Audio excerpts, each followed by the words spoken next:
పద్దెంది పడిమెట్ల పైకెక్కి గుడికేగు భక్తులకు ఎదురొచ్చే బంగారు స్వామి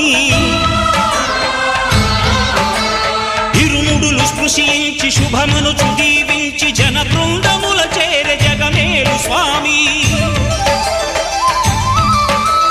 తన భక్తులొనరిల్చు తప్పులకు తడబడి ఒక పక్క ఒరిగెన ఓంకారమూర్తి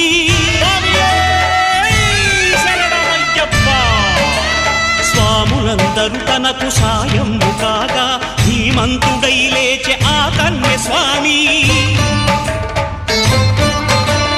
పట్టబంధము వీడి భక్తతతికై